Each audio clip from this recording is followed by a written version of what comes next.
Hello and welcome to Spardha Lines, your one-stop destination for the civil services preparation, UPSC, KPSC and other relevant examinations. Today we have picked up a couple of important articles from the Hindu which are very significant from your UPSC and your KPSC examination point of view. Before we start with our today's analysis, a quick gentle reminder, we have the Spardha Lines which is conducting the test series for the CTI, PDO and the KAS exams. The first test was conducted successfully and candidates have also been impressed by the Spardha Lines test series as well. In continuation with the first one, what we have is a follow-up test 2 which will be starting off from 3rd of December and this will be from 10 AM to 11:30 AM.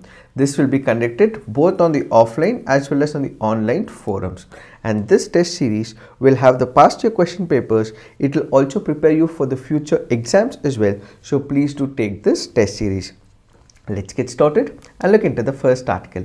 The first article here is speaking about All India Judicial Service. The concept is about All India Judicial Service, whether it has to be implemented or not. What are the advantages if it is implemented? What are the disadvantages if it is implemented? What is the separation of powers between the legislature, executive and judiciary? We will discuss everything as part of this discussion. So the first article here is about All India Judicial Service. Why are we discussing about the All India Judicial Service? That is because we recently had the President of India who on the Constitution Day made a mention saying that what we have to bring into practice is the All India Judicial Service. It is in this particular backdrop we have this editorial and we will have an elaborate discussion about the All India Judicial Service. So the first question that we have is, what is this All India Judicial Service? Let me explain this with the help of an example. We are all preparing for the UPSC examination. What does the UPSC examination do? It will take people on the basis of a written examination. So the UPSC will issue a notification and after the issuance of the notification, people who have established criterion would be able to take up this examination from all across India. So it will be from all the states and the union territories. And what is that they have to do? They have to write the preliminary examination, mains examination and then give the interview. If at all they've cleared all the 3 rounds and they've got the required marks, they will be on the list and ultimately they would be given a specific service as well. So who is doing it? Who is executing this examination? Who is conducting this examination? It happens to be the Union Public Service Commission. So it is the Union Public Service Commission which is conducting this examination. So it is the center which is the recruiting agency and ultimately these people who will be selected will be placed within the states. So this is what will happen in the All India Services. So the All India Services basically include the Indian Administrative Service, the IAS, the Indian Police Service, the IPS, and you also have the Indian Forest Service, IFOS as well. So the recruitment will be by the UPSC, examination will be conducted by the UPSC. Central government will provide the tools, mechanisms and it will also provide all the required teachings for this particular service and ultimately they will be posted with the state governments. When we speak about All India Service, this is the mechanism. Now let's take this All India Service, equate it at the state level for the judiciary. What happens when it comes to the judiciary? As of now, when we speak about the judiciary, we have the district judges who are taken. How does this work? We have one of the state commissions which will take up the examination. Just like we have the UPSC, we do have the state commissions. So the state commissions will ensure that it is in coordination with the High Court is conducting the examination. So the district judges are currently recruited by the state governments. It means that the state commissions will be taking the assistance and also the viewpoint of the High Court and ultimately be recruiting the district courts, ultimately recruit the district judges. So in this particular case, it is the state services which are doing it, which means that the High Court orders will be issued on the basis of the vacancy that is present in the respective state. The High Court's orders will be followed and they would be recruited by the state. So in this particular backdrop, we have the All India Judicial Services which is being proposed. So what is this All India Judicial Services. Just like how the UPSC conducts the examination for the IAS, IPS, IFOS, so on and so forth, we also have one agency, an independent agency which will be created. This independent agency which is created on the similar lines of the UPSC examination, they will conduct examination for the district judges in the country. Not anything inferior than that, not anything lower than that, but it is only for the district judges. So basically for the district judges you will have an independent agency which will issue the notification, conduct the preliminary, mains and the interview process, and they will be trained by the central government, which means to say that you will have under the revision of the Supreme Court of India, and ultimately they will be placed in the respective states. So where is it mentioned? This is mentioned in Article 312 of the Indian Constitution.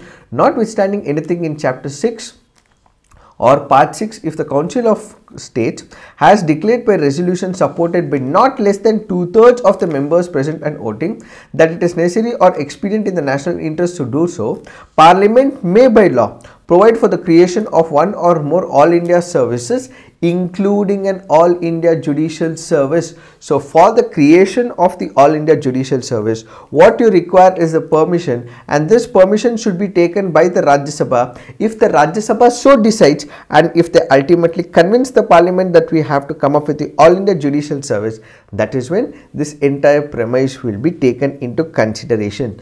The All India Judicial Service shall not include any post inferior to that of a district judge as defined in Article 236. So basically the recruitment for the All India Judicial Services will be for the district judges and not anything less than that, not anything inferior to the district judges. So where do we have the mention of All India Judicial Service? We have it under Article 312 of the Indian Constitution. Now, if we have to look into what is the present situation, what is the current process of recruitment of the judicial officers or the judges, what is the current procedure? Appointment of the judicial judges. That we appointment of the persons to be and the posting and promotion of district judges in any state shall be made by the governor of the state in consultation with the High Court exercising jurisdiction in relation to such state. A person not already in the service of the union or state shall only be eligible to be appointed as a district judge if he has been for not less than 7 years an advocate or a pleader and is recommended by the High Court for appointment. So only when the consideration happens for the district judge when he is practiced for 7 years and above as an advocate or a pleader and is also recommended by the High Court for the appointment. So the current situation is we do not have the All India Judicial Service.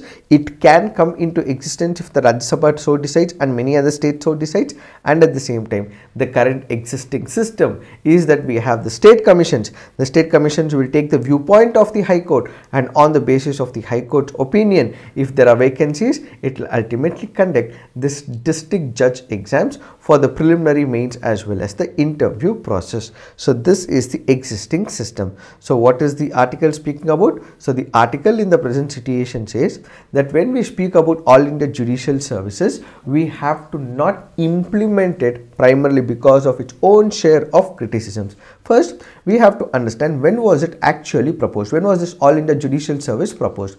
The All India Judicial Service happens to be a national level recruitment process for the district judges on the lines of the Union Public Service Commission proposed by the central government to strengthen overall justice delivery system.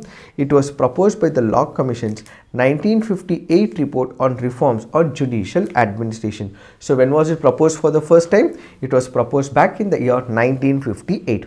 Why did they come up with this particular proposal? That is because what we require is a structure. When we speak about structure, we have the All India Services which has a clear-cut structure. It is conducted by one of the agencies in the form of a Union Public Service Commission, and when we consider the pay package, it is uniform across the state as well, and when it comes to the training as well, it is once again uniform across the entire country for the civil services. So why not have a similar structure where you have people who are competitive enough come up and come up and write the examination on the basis of the merit, on the basis of the required reservation, on the basis of the all India level, where the entire diversity comes into picture, where you have people from all walks of life take up this particular examination, and ultimately there is a clear-cut structure that is laid down by the central government and by the judiciary as to how this entire process is conducted. And the entire across the entire India, what we will also have is the same and similar packages as well. As of now, one state has a different package, another state has a different package. People may not be motivated to take up this particular examination. Most of the people go up to the corporate levels. They also work in number of legal firms as well. They do not want to take up the district judges because it does not give any incentive as well, and the training with one state can be different from the training in another state, and as they become elevated, the training also puts them into a state of quad as well, and ultimately there is no clear-cut structure that is laid when it comes to the existing system. So in order to break all these barriers, the Law Commission in the 1958 report on the reforms on judicial administration said that in order to address the structural issues, in order to address the pay package, in order to provide remuneration equally across all states of India, and to provide equal training, what we are proposing is the All India Judicial Service. That was the Law Commission report in the 1958. Subsequently, the Law Commission report of 1978 discussed delays and arrears of the case in the lower courts. So there were a lot of pendency of the cases. So because of the pendency of cases, it is further increasing. That is because the vacancies are not being filled up. So despite the vacancies that exist, they are not being filled up, and ultimately it is the judiciary which has clogging in of cases, crores of cases that are present. And in 2006, the Parliamentary Standing Committee on Personnel, Public Grievances, Law and Justice in its 15th report backed the idea of a pan-India judicial service, and this ultimately meant that a foundation was laid, that they made a recommendation, and this recommendation is ultimately supposed to have been implemented, but it is yet not implemented. What is the Supreme Court viewpoint on this entire perception about the All India Judicial Service? In 1992, the Supreme Court in All Judges Association was Union of India directed the centre to set up AIJS, that is the All India Judicial Service. In 2017, the Supreme Court took suo motu cognizance of the issue of appointment of district judges and mooted a central selection mechanism. So similar to how we have the Union Public Service Commission, we also will have to come up with a central selection mechanism. It is this agency, institution or an organization which will ultimately ensure that there is transparency and accountability in the recruitment process. In fact, the senior advocate Arvind Datta, who was appointed amicus curiae by the court, said that conducting a common examination instead of separate state examination will also serve the entire country. However, it is not going to be that easy. Why? That is because there are barriers after barriers when it comes to the All India Judicial Service. What is the first major barrier? The first major barrier is with respect to the federalism. What happens in the federalism? You have the IPC, you also have the CRPC, you also have the CPC, where the state governments also have the power to make changes within these laws. So when you are making sure that you have these district judges or other judges who are recruited directly from the central government level, it is violating the principles of federalism. Why? Because when you speak about law is one particular section which is also made by the state governments as well. State governments also make laws as well. So if they are making the laws, it has to be those people who will be deciding whether it has to be implemented or not. Why is the central government deciding on this very premise? Why is the central government asking and coming up with such a recommendation? Why is the central government making such a suggestion? Because this should not be made by the central government. If at all they don't decide, it is the state governments who have to decide. They have to bring about a consensus. They have to stand on their viewpoint and ultimately suggest it to the parliament. So this suggestion should not be made by the parliament, but states should make such a recommendation. So if at all it is implemented, it is a violation of the fundamental principles which is to do with the federalism, is one of the recommendation, is one of the criticisms with respect to the imposition of the All India Judicial Services. When we speak about All India Judicial Services, it is yet once again should not be implemented at the district level and trial courts level. Why? That is because you go to the Constitution of India. The Constitution of India says language or the judicial language, and that is mentioned in the Constitution, which says that the High Court and the Supreme Court of India will have English as the language, where in case there is an advocate, you also have the justices who will be seating as well. So whenever there is a vocal conversation that is happening, it is between the advocate and the judicial system, who the presiding officer happens to be the judge. In that particular case, the language happens to be English. But is it mentioned the same for the district judges, district courts as well as the lower courts? No. In district courts as well as the lower courts, it is the local language which actually persists. So if we going by the logic of the local language, it can be Kannada in the state of Karnataka, Telugu in the state of Andhra Pradesh, Bengali in the state of West Bengal, Malayalam in the state of Kerala, Tamil Nadu in the state of Tamil Nadu. So it is the local language and the local fervor that exists. So when there is local language, why should the central government decide on it? Why should the All India Judicial Service step into the picture? Because it should not happen, because this is a local language. It has to be on the local regions. It has to be on the local premises. So since it is local in nature, regional in nature, it is only the state government which should be able to make laws and decide, and they ultimately come to a logical conclusion. So they should not be interpreting it. And when we speak about representation, if there is language issue, then people of the same language will be given certain representation. For example, if you take number of examinations that are conducted at the regional level, there is also representation for the region as well. Let's say for example, in the state of Karnataka, we have the Hyderabad Karnataka region, or let's say for example, in any other region for that matter, there will be regional representation within that specific state. But if it is All India Services, will such a representation be given? We don't know about it. But as of now, on the surface level, it looks like there will be no representation for a specific region. And at the same time, if you are speaking about any other recruitment, then for example, let's say a person who studied in Hindi medium, or for example a person who studied in Kannada medium, has a certain reservation as well.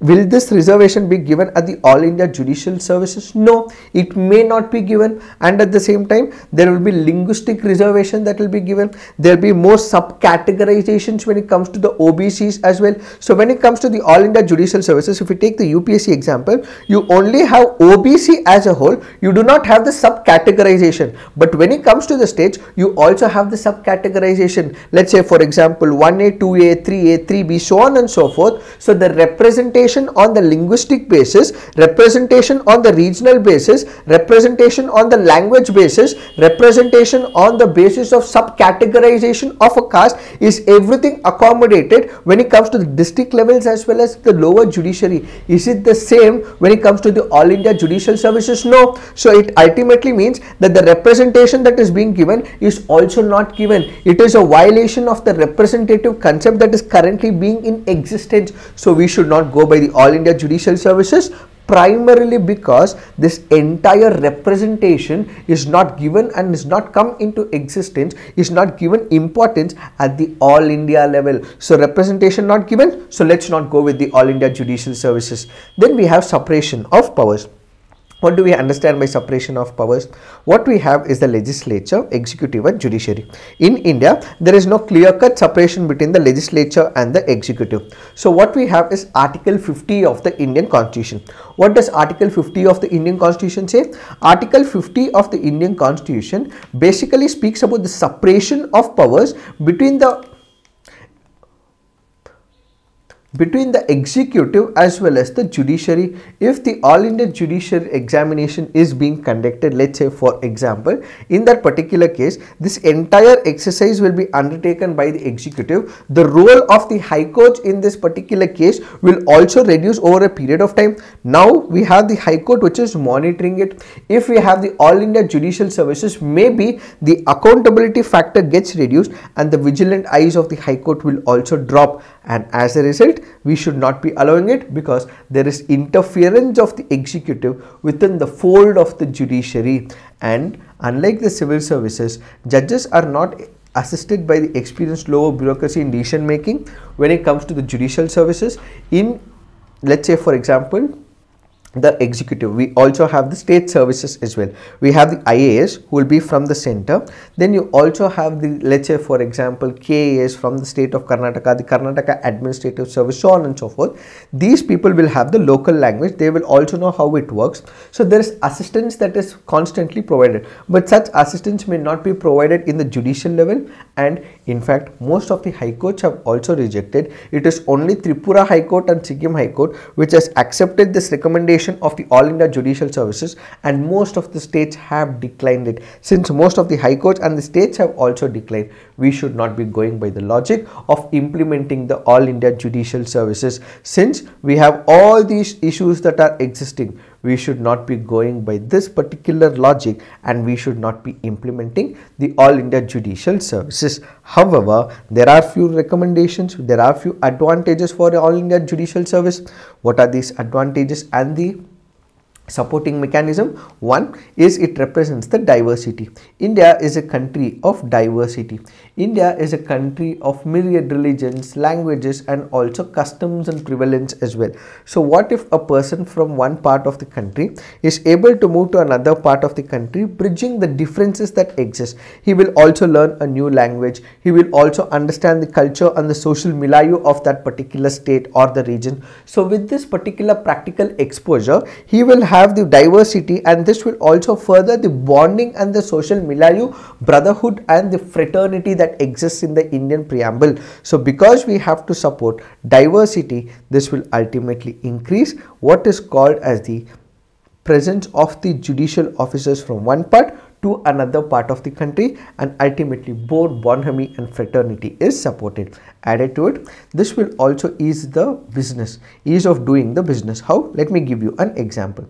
Let's say for example, if we are selecting people on the basis of competitive examination on the basis of all India level, people who would be entering this service would be brilliant because it is tested on the basis of merit, and as a result, whenever a case goes before the trial court, everything is concluded in the trial court. They need not have to go on a trial, they did not have to go on an appeal to the High Court. They have every right to go to the appeal, but if they are already satisfied in the trial court, why would they go to the appellant court? So in this particular backdrop, since most of them would be competitive and it will be on the basis of merit, these people will ultimately be able to serve justice at the trial court front, and this also ensures that you need not have to go to the appellate court. So ease of doing business will also increase. And if we look into the data that is being given, Law Commission of India in its 120th report on manpower planning in judiciary, a blueprint in July 1987 observed that the strength of the judicial officers in India was far less as compared to certain other countries. The commission recommended that the present strength of the 10.5 judges per million population be increased to 50 judges per million population in a phased manner. So this ultimately means that we have pendency of the cases. If the All India Judicial Services does come into picture, vacancy will be filled all in all. So when we speak about UPSC and the IAS examinations, it is conducted by a central agency, and as a result, there are no vacancies. Even if the vacancies are present, it is very less. It happens on an annual basis. But if you look at state examinations, they have a lot of corruption involved. One such example is the PSI scam that happened in the state of Karnataka, and in most of the examinations that have taken place in Bihar and multiple other states, there is no transparency, there is corruption that is involved. It does not happen periodically as well. For UPSC, we know for the fact that it happens every year, but for KPSC and many other examinations, we do not even know when the notifications will be issued, despite the vacancies that are existing. So because there is pendency of cases and very less number of judges for a larger population, if we have to boost the judge population to the population of the country, we have to have this examination every year. So what if we have an independent agency? What if there is All India Judicial Service? In that particular case, all of these factors will be fulfilled, is what is this article all about. So going forward, I leave it up to you. Please put it on the comment section that should we have the All India Judicial Services? Yes, please put it on the comment section and say why you need to have All India Judicial Service, and at the same time, if it is a no, why no? Please put it on the comment section. Now let's look into the next article.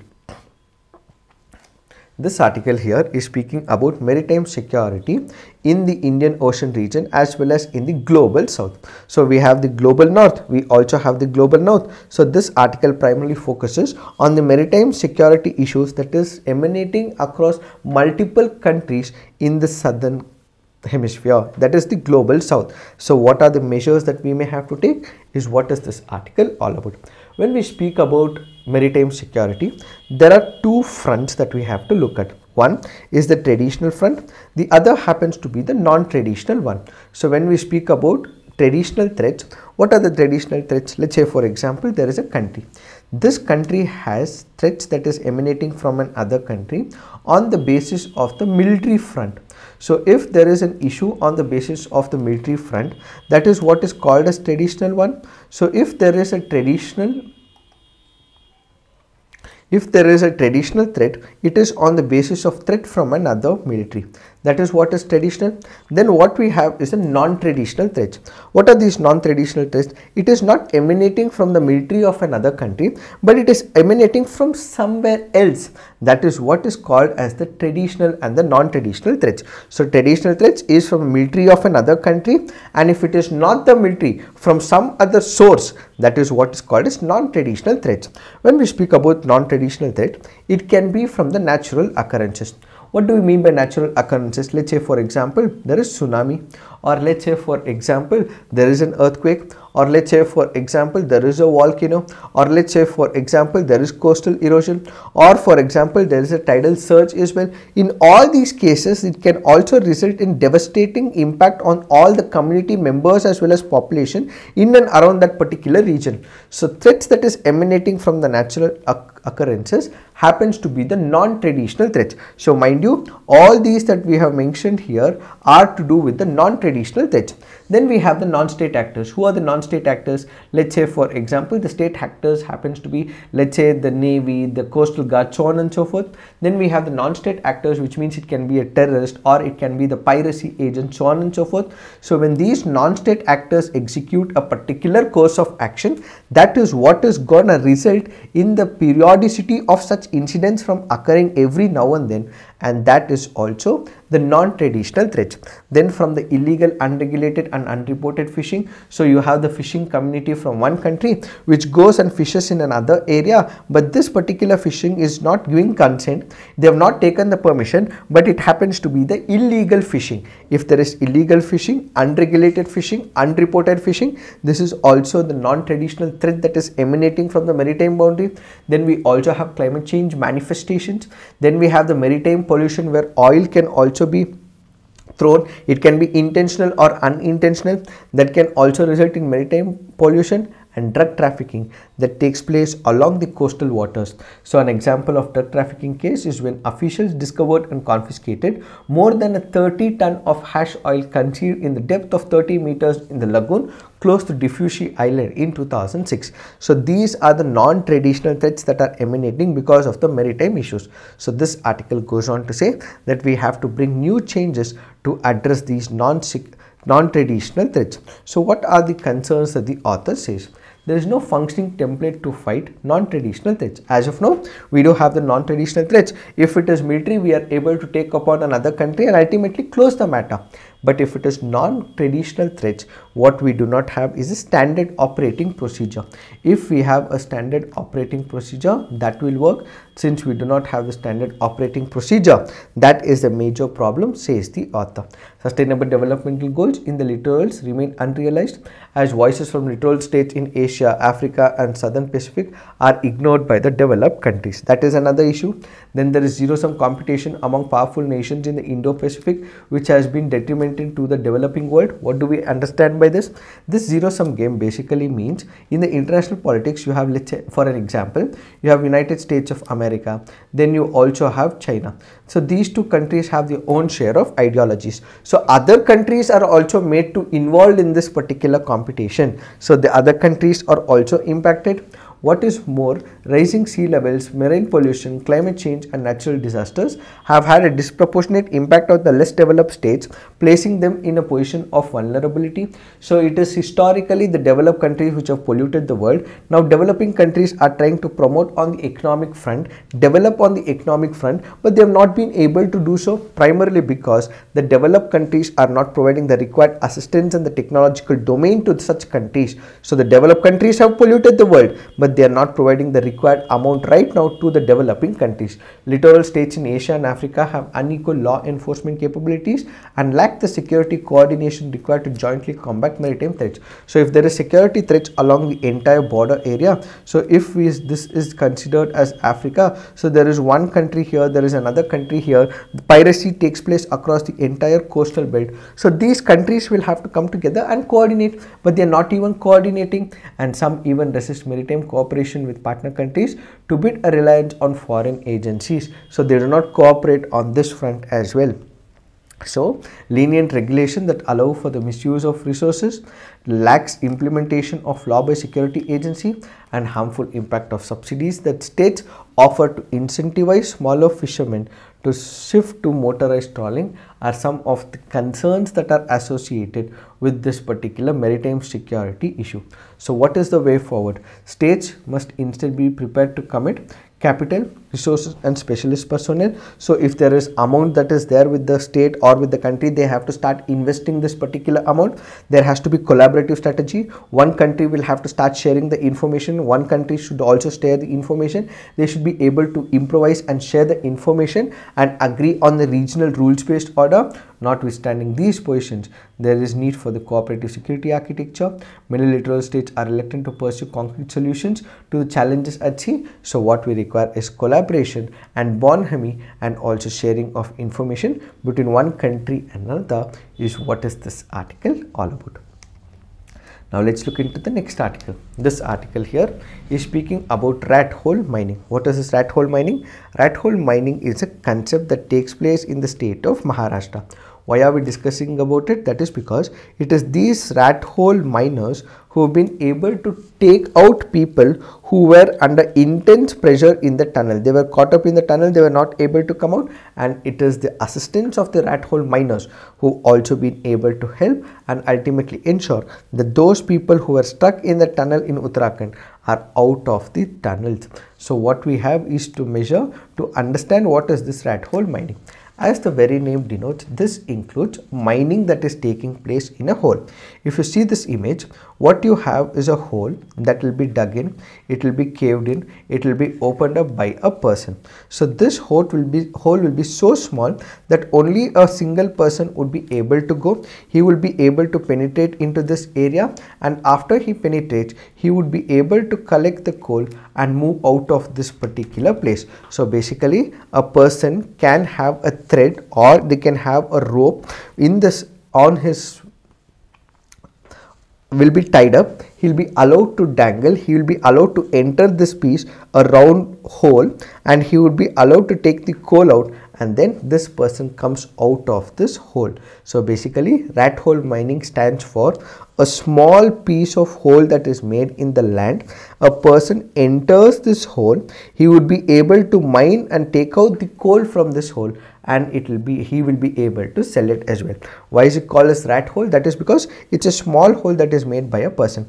This activity is more so persistent in the state of Meghalaya.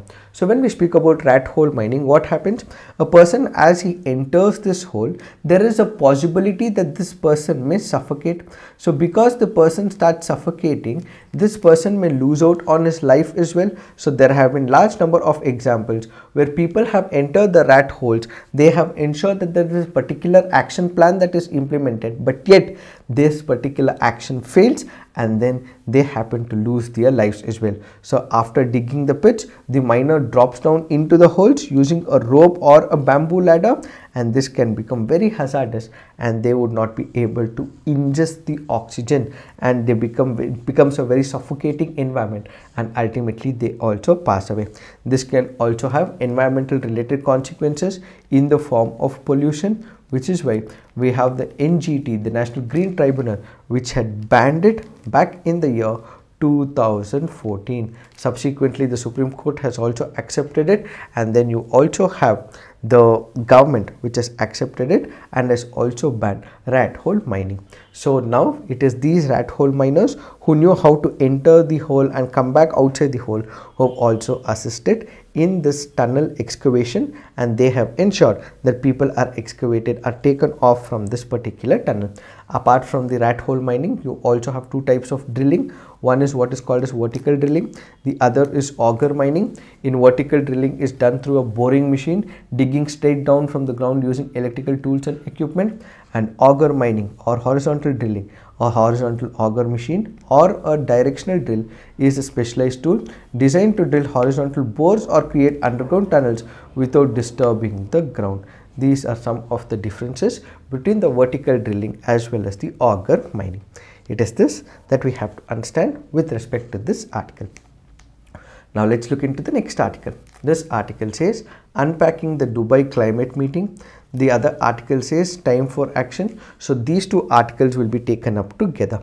What is the article speaking about? The article here is speaking about the conference of parties that is bound to take place in the country of UAE in Dubai. So this article we will discuss in the month of December. Why? Because as of now we do not know what is going to happen. It's just a prediction that is being made. So once we have this article, once we have this entire conference take place, we have the outcome of this conference, then we will take it up in an elaborate way. To give you in a brief gist, what this article says is that in the Paris Agreement it was decided that it should not be going beyond 1.5 degrees centigrade and 2 degrees centigrade. All countries should have faith in each other and impose it so that we do not have breach of the temperature, is what is this article all about.